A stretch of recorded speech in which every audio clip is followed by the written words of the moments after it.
흥국생명의 외국인 코치가 정관장 고이진 감독을 조롱했다. 고이진 감독이 그러니까 왜 그랬는지도 모르겠고 네. 무슨 말을 했는지도 모르겠다. 우리가 또 입모양을 읽는데 비속어나 이제 욕에 대해서는 좀 그렇죠. 특화돼 있지 않습니까? 그렇죠. 우리말은 아니었어요. 다니엘레 코치가 이탈리아 사람이잖아요. 이탈리아어로 했을 확률이 높기 때문에 제대로 들었어도 무슨 뜻인지는 아마 모를 겁니다.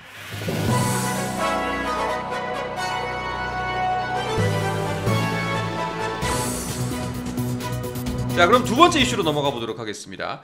흥국생명의 15연승이 달성되지 못했습니다. 결국 15번째 승리에서 14번째 승리에서 멈추고 말았습니다. 그리고 그 연승을 멈춘 것은 정관장이었는데요.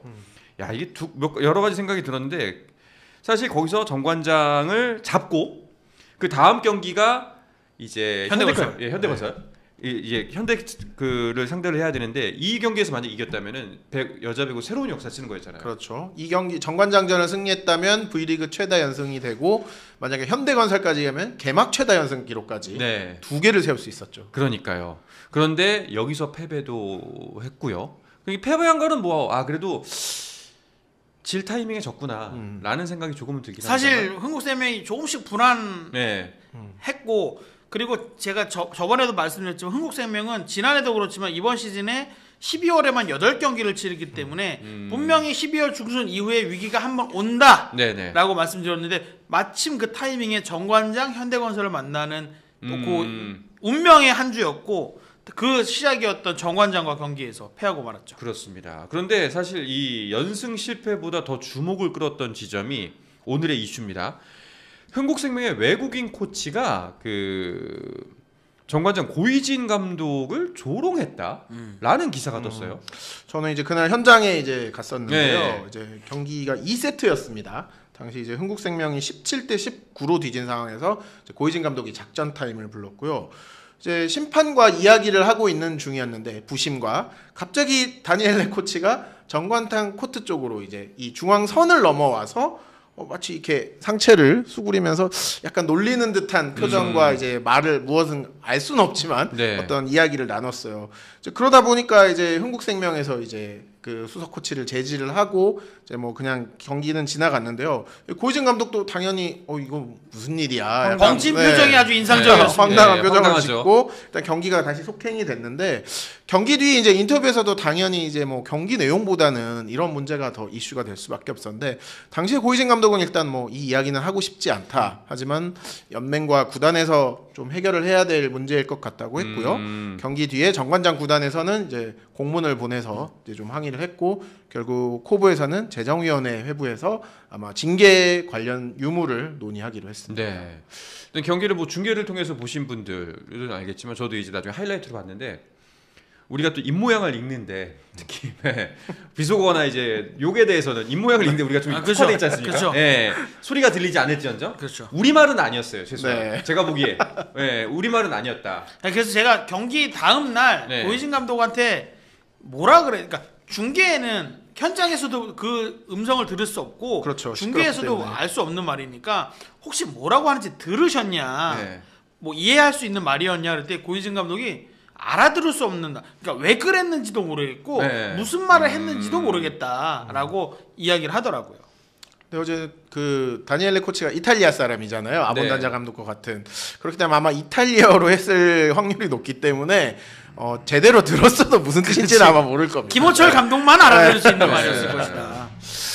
뭐 근데 추측을 좀 해보면은 경기가 안 풀려서 그랬을까? 약간 그것도 조금 논리적 분명히 그런 부분은 있었을 거예요. 네, 어쨌든 1세트를 내주고 2세트도 뒤지고 있는 상황이었기 때문에 감정적으로 좀 굉장히 격해져 있는 상황이었던 것은 아마 분명했던 것 같아요. 그리고 비단 이 경기뿐만 아니라 그동안 계속 흥국생명이 정관장을 만나면 좀 어려운 그러니까 다른 어떤 팀보다도 유독 정관장을 만나면 경기가 잘 풀리지 않고 힘든 경기를 했었기 때문에 서로가 서로에게 좀 뭔가 쌓인 부분이 있을 겁니다. 특히 흥국생명이 정관장에게 좀 더 쌓인 게 많았을 거예요. 그런 상황에서 1세트 내주고 2세트까지 지고 있는 상황에서 뭔가 억눌려 있던 부분이 탁 터진 게 아닐까. 그러니까 그러니까 외부에서 보는 사람들은 알 수 없는 그 내부 코칭 스태프끼리의 무언가 감정적인 부분이 이게 탁 터지면서 다니엘레 코치 제가 흥국생명에 물어봤는데 평소에는 조용하고 말수도 없고 그냥 그림자처럼 이렇게 지내는 평범한 코치였다는 거예요. 그래서 오히려 감정 표현은 감독님이 더 많이 하시죠. 아부단장도 뭐 이거 하고 이럴 때 이 다니엘레 코치 뒤에서 이게 있는 코치였기 때문에 본인들도 이 사람이 그런 행동을 했다는 거에서 굉장히 놀란 상황이더라고요. 그래서 도대체 왜 그랬냐라고 물어봤는데 뭐 별다른 이야기는 하지 않는다. 코치가. 네. 그래서 뭐 구단에서도 이 정관장 구단에 이제 공식 사과하는 걸로 이제 결국은 이제 뭐 이거 훈훈하다라고 해야 될지 모르겠지만 매듭은 일단 졌는데 연맹에서는 지금 뭐 징계를 어떻게 해야 될지 고민을 좀 하고 있는 것 같습니다. 저는 조금 의아한 게 그러니까 같은 나라 사람들이면 서로 간에 쌓인 것도 좀 이해가 가는데 근데 말도 안 통하는 이탈리아 사람과 우리나라 감독이 무슨 갈등을 빚었을까? 오히려 그러기에 사실 저는 극적으로 좀 드러났다고 생각해요. 이게 만약에 한국인 스태프끼리는 이제 어쨌든 다 선후배고 지도자들도 그렇죠. 이 배구판이 굉장히 좁기 때문에 눈치를 볼 수밖에 없거든요. 그래서 경기 내에 뭐 좀 서운한 게 있어도 경기 끝나고 전화를 한다던가 코트에서 이야기를 하는데 맞아요. 뭐 지난번에 아본단자 감독과 김호철 감독이 끝나고 이야기를 했었잖아요. 근데 이 상황은 어차피 뭐 서로 아는 사이가 아니니까 뭐 그런 생각도 할 겨를 없이 그냥 감정적으로 나왔던 것 같더라고요. 일단은 뭐 다시는 이런 일 없었으면 좋겠고 그냥 해프닝으로 끝났으면 좋겠다. 하지만 아마도 연맹 측에서는 그냥 뭐 서로 화해했으니 잘 됐습니다라고 끝날 것 같진 않죠. 그렇죠. 그건 너무 나이브한 거고. 네. 그러니까 사실 이게 꼭 외국인이어서 문제가 되는 게 아니라, 그러니까 아까 김효경 기자가 얘기한 것처럼 감독과 감독 뭐 이런 거는 흔히 있을 수 있어요. 근데 이게 코치가 상대 감독을 향해서 약간 조롱 섞인 동작, 뭐 그런 언사를 했다는 거. 그러니까 이게 꼭 외국인이어서가 아니라 예를 들어서 만약에 당시 상황에서 정관장 이강주 코치가 아본단자 감독을 향해서 이렇게 하면서 이렇게 했다고 해도 분명히 문제가 됐을 겁니다. 우리 이강주 코치님 그럴 분이 아닙니다. 그러니까 이강주 코치가 그럴 사람도 아니지만 했다면 똑같이 징계받겠죠. 그렇겠죠. 했으면 네. 똑같았을 거예요. 그러니까 제가 이제 이 다니엘레 코치의 문제적 행동에 대해서 기사를 쓰고 나니까 일부 팬들이 왜 다니엘레 코치를 싸잡아서 비난하느냐.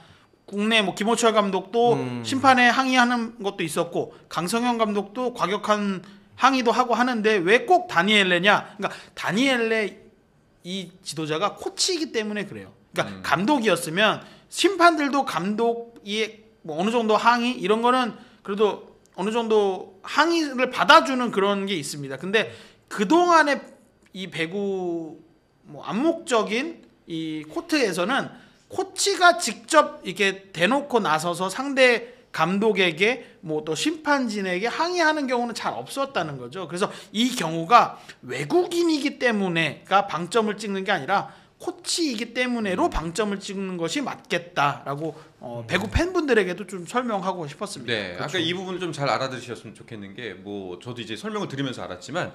그러니까 뭐 감독이 윗사람이고 코치가 밑에 사람이니까라는 개념이 아니라 한 팀을 대표하는 직책이 감독이기 때문에 외부를 향한 메시지는 일단 특히나 코트 위에서는 감독을 통해서 나가는 것이 맞다. 네. 하지만 코치가 이게 나가면 아니 그럼 뭐 수석 코치 나가고 트레이닝 코치 나가고 누구 나가고 우후죽순으로 이렇게 의사 전달이 되면 안 되지 않습니까? 네, 코트 안에서도 마찬가지예요. 네. 주장을 통해서 심판에게 항의하거든요. 네. 불만이 아무리 있어도. 그래서 그거랑 마찬가지 개념이다라고 보시면 될 것 같습니다.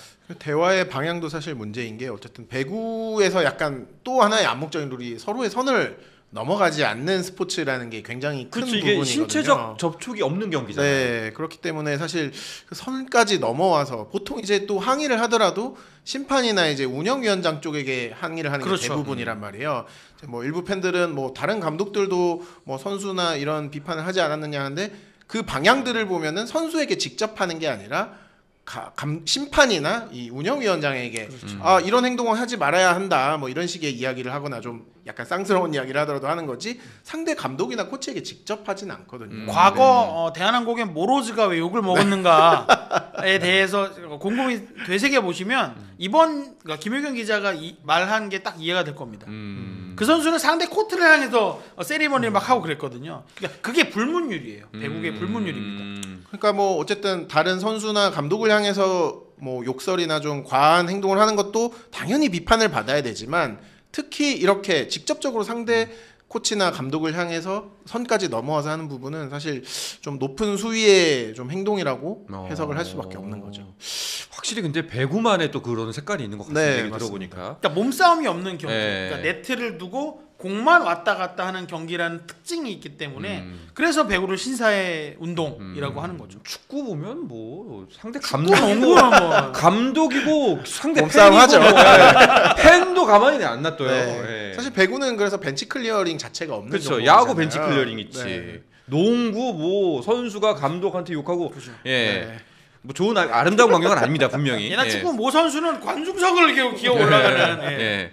그런 일도 있었는데 하여간에 해프닝으로 끝났으면 좋겠습니다. 예. 네. 이제 이런 일은 좀 없었으면 좋겠다 기왕이면. 그러니까 저는 아쉬운 게 이 경기에서는 사실 부키리치 선수가 주목을 굉장히 많이 받았어야 됐어요. 그렇습니다. 그랬는데 엉뚱하게 다니엘레 코치가 지금 이슈가 네. 되는 바람에 부키리치 선수가 좀 정말 좋은 활약을 하고도 이 묻힌 그렇죠. 약간 그런 게 있다라고 네. 생각을 합니다. 알겠습니다. 그럼 경기 내용으로 한번 이야기를 또 이어가 보도록 하죠.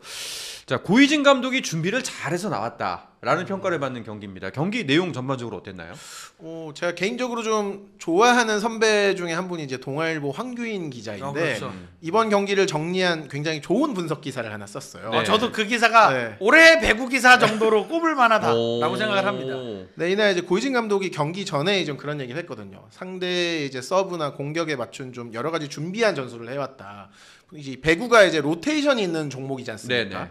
이제 1번부터 6번까지 자리가 정해져 있기 때문에 공격이 성공하면 그 자리가 또 바뀌고요. 근데 그 자리들에 맞는 상대를 어떻게 좀 약점을 파고들 것인가의 전략을 굉장히 잘 짜왔는데요. 특히 이날 이제 정관장이 연속 득점이 굉장히 많았어요. 사실 배구는 서브를 먼저 넣는 팀이 득점하기가 불리한 경기잖아요. 근데 연속 득점이 나왔다는 거는 굉장히 좀 전략대로 잘 됐다는 거거든요. 네. 특히 이제 김연경 선수가 보통 이제 우리가 2번 자리라고 하는데요.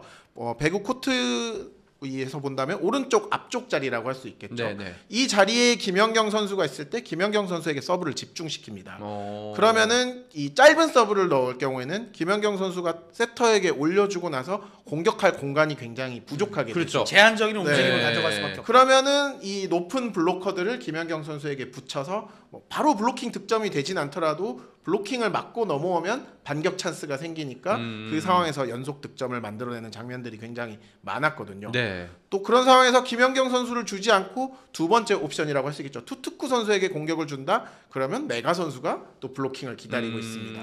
이런 좀 고이진 감독의 준비된 전술이 정말 잘 먹힌 경기였는데 이것도 사실 묻혔어요. 네. 묻혔어요. 사실 논쟁 때문에 네. 뭐 묻히고 말았는데요. 어쨌든 경기적으로 봤을 때는 1, 2라운드 정관장이 흥국생명에게 모두 패했는데 당시에는 1라운드 때는 염혜선 선수가 부상이었고요. 2라운드 때는 메가 선수가 부상이었거든요. 근데 이번에는 정말 베스트 멤버로 나와서 전략 대 전략 싸움까지 승리를 거둔 어떻게 보면 정관장으로서는 정말 완벽한 승리였고요. 아까도 부키리치 선수 얘기했지만 부키리치 선수가 사실 지난 시즌 도로공사에서 뛰었었잖아요. 그때는 공격만 전담하는 아포지 스파이커였는데 네. 이 고이진 감독이 부키리치를 데리고 오면서 이제 메가가 아포짓이기 때문에 두 선수 중에 한 명을 이제 리시브도 하게 하는 아웃사이드 히터로 써야 했는데 이 부키리치 선수가 그동안 리시브를 해본 적이 없는 선수였는데 너무 좋은 리시브를 하고 있는 겁니다. 그러면서 이 쌍포의 위력이 정말 여자부에서는 당해낼 팀이 없는 공격력에 있어서는 최강의 팀을 구축했다. 물론 이것도 약간 고이진 감독의 공이라고 할 수 있겠죠. 야, 이제 정관장 이제 흥국생명 같은 경우에는 이 정관장을 레퍼런스 삼아서 데뷔해 오는 팀들이 많을 거 아닙니까?